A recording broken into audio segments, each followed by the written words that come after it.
کہ آپ تشریف لائیں. اور جو گفتگو آج ہم رکھیں گے، جس بات پہ ڈسکشن یہاں ہوگی، وہ پاکستان میں زبانوں کی بنیاد پہ جو نیشنلزم ہے، جو لنگوسٹک کا پرابلم ہے، اور جو لنگوسٹک کا پرابلم ہے پاکستان میں کہ مختلف زبانیں بولنے والے اس کو اپنی شناخت سمجھ کر ایک نیشنلزم کی بات کرتے ہیں، قوم پرستی کی بات کرتے ہیں، وہ آئیڈینٹی کی بات کرتے ہیں، اپنی شناخت کی بات کرتے ہیں. وہ شناخت کتنی امپورٹنٹ ہے، اور وہ کیا وہ شناخت آپ کو کسی اقتا کی طرف لے کے جاتی ہے، یونٹی کی کا مسئلہ ہے، یا اس شناخت کی گفتگو کرنے کی وجہ سے آپ تفریق کا شکار ہوں گے، یا آپ کے درمیان میں مسائل پیدا ہوتے ہیں. ان تمام مسائلوں پھر یہ بھی بات ہوگی کہ پاکستان میں جو مختلف قومیں آباد ہیں ان کے کیا مسائل ہیں، سیاسی مسائل کیا ہیں، اقتصادی مسائل کیا ہیں، معاشرتی سماجی مسائل کیا کیا ہیں، کیا ان کو نظر انداز کیا گیا ہے، کیا ان کے درمیان، کیونکہ یہ گفتگو بنیادی طور پہ بڑی جذباتی بھی ہے. اس پہ یہ بھی ہوتا ہے کہ لوگ غصے ہو جاتے ہیں، مگر یہ گفتگو ہونا ضروری بھی ہے. اور اگر یہ گفتگو نہ کی جائے تو مستقبل میں زیادہ نفرتیں پیدا ہوتی ہیں. تو میں پہلے یہ کہوں گا کہ جن جن حضرات سے میں یہ کہوں گا کہ وہ گفتگو کریں، وہ اپنے جذبات کو قابو میں رکھتے ہوئے ایک ریشنل اپروچ کے ساتھ اس بات کو لے کر آئیں کہ جو لنگوسٹک ہے پاکستان میں، لنگوسٹک کا جو ڈائلیما ہے وہ کیا ہے اور اسے کیسے حل کیا جا سکتا ہے. میں یہ بھی گزارش کروں گا کہ ایک آبجیکٹو اورینٹڈ گفتگو کریں کہ آپ کی گفتگو سے کوئی نچوڑ نکالا جا سکے، اور یہ آپ کی گفتگو کے بعد ہم یہ اس بات کا فیصلہ ہو سکے کہ اچھا ان میں مسائل یہ تھے جن کی نشاندہی کی گئی ہے مندرجہ ذیل، اور مستقبل میں ان چیزوں سے نمٹنے کے بعد مسائل حل کیے جا سکتے ہیں. یہ بہت ضروری ہے. تو ہم 4 بیسک ایریا میں، اگر میں کہوں آپ اس میں اضافہ بھی کر سکتے ہیں، گفتگو کریں گے کہ پاکستان میں جو زبانوں کی بنیاد پہ شناخت ہے وہ کتنی امپورٹنٹ ہے. پاکستان میں جو نیشنلزم کا نریٹو ہے، وہ نریٹو کیا ہے، مختلف نریٹوز کیا ہیں، وہ کتنے امپورٹنٹ ہیں.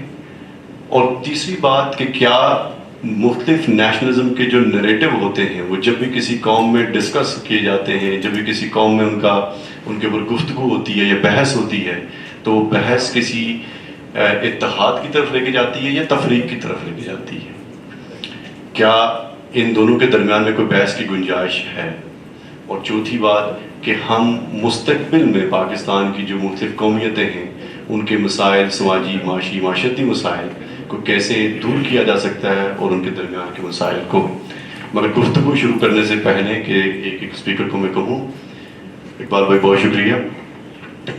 گفتگو شروع کرنے سے پہلے میں ارشد بخاری صاحب سے کہوں گا کہ وہ اس پر 1 منٹ کی روشنی ڈالیں. اور ہمارے پاس گفتگو کے لیے یہ پینلسٹ ہیں، ہمارے آڈینس میں جو لوگ ہیں وہ بعد میں سوال بھی کر سکتے ہیں اس پہ، وہ بھی اگر روشنی ڈالنا چاہیں تو روشنی ڈال سکتے ہیں. اور بہت شکریہ آپ سب کا بھی. تو سب سے پہلے ارشد بخاری صاحب وہ 1 منٹ کے لیے اس پہ بات کریں کہ یہ لنگوسٹک کی جو بحث کرنا کیسے ہے. بہت شکریہ جنید. سب سے پہلے میں مشکور ہوں پاکستانی پروگریسو اسٹوڈنٹس ایسوسی ایشن کا کہ انہوں نے یہ ٹاپک چنا اور اس پہ ڈسکشن کی. میں پینلسٹ کو اور دوستوں کو سب کو بتا دوں کہ یہ جو ریکارڈنگ ہو رہی ہے اس نے سوشل میڈیا پہ بھی اس کے کلپس جا سکتے ہیں، اور اس کی مجھے اجازت چاہیے پہلے تو پینلسٹ سے. اور جو بات کریں تو آپ اسی میں جس میں آپ سٹینڈ کر سکتے ہیں، ایک بحث برائے بحث نہیں، اس میں کوئی دلیل ہونی چاہیے. جنید نے جس طرح بات کی، بات بہت سینسیٹیو ہے. یقیناً جذبات بھی ہوتے ہیں اور ہونے چاہیے جذبات، لیکن تہذیب کے دائرے میں ہوں گے تو ہمیں ایک دوسرے کو سمجھنے میں آسانی ہوگی. اصل مقصد یہ ہے کہ ہم اس چیز کو سمجھیں کہ پاکستان کا یہاں بھی آ کے لوگوں کی اس طریقے سے نفرتیں ہیں، اس لیے یہاں کا بھی یہ مسئلہ ہے جو پاکستانی یہاں آئے ہوئے ہیں، اس وجہ سے بھی ہم اس پہ بات کرنا چاہتے ہیں.